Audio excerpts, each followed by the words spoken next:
Oh, baka po may mga ganito kayo. Sabi dito, whistleblower Julie Dondon Patidongan said that he and other individuals, no, who knows about the disappearance of missing sabongeros or cockfighter share the same tattoo. Oh, according to Ian Cruz exclusive report. Oh, eto daw ho, mga kababayan. Patidongan says those who knows about sabongeros abduction share same tattoos. Ayan. Ano daw po itong tattoo na to? Michelangelo o ano? Sandali nga, basahin ko.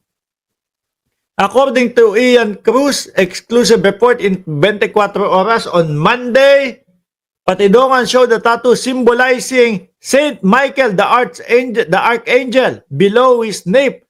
He said that there were some 20 of them who had the same tattoo to show their alliance. O, ayan niya ang pinakita ni Patidongan ho. Magkakasilipan ito. No? Magkakatanungan.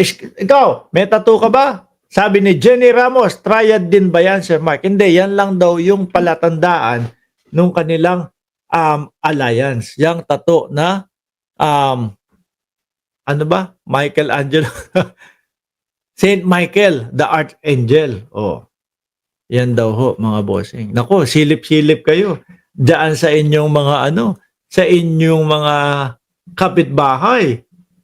Baka may makita kayong mga ganitong tattoo ho, mga bossing. Ayan po, GMA7 ang naglabas ng balita na ito. Ang nagpakita o ang pinakitaan ni Patidongan ng tattoo na ito, mga bossing. Sabi ni Ma'am Lynn Mariano, hello, Boss Mark. Oh.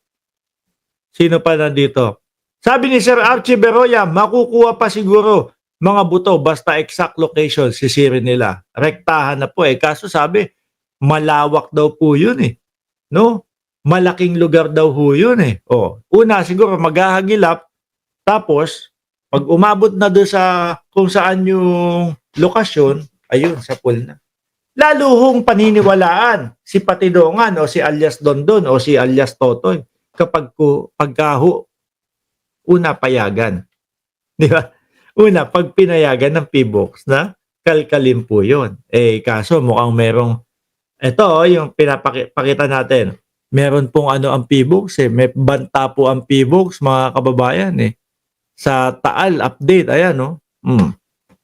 Siyempre ho, sasabihin nila eh hindi pwede, bawal no. Kasi delikado ngayon ang Taal. Baka kayo eh masabugan. Ayan. Dapat ginawa din ni Pulong yan, ipakita ang dragon sa likod niya. Hindi nga eh. Ewan ko kay Pulong, ba't hindi pa pinakita? Total naman, ang sinasabi niya eh wala siyang alam o wala siyang tato.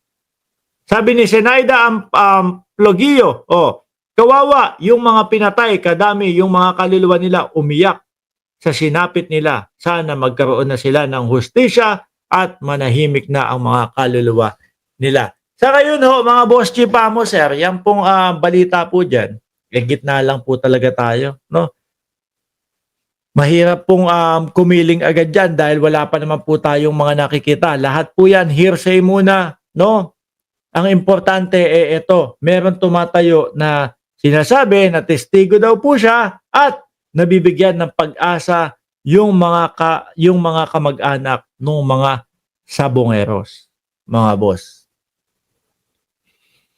Kapagod. Mga boss chipa mo, sir. 700 viewers. Ako po ay magpapaalam na sa inyo, no? Eh, kakatapos lang po ng dito sa amin, ng long weekend.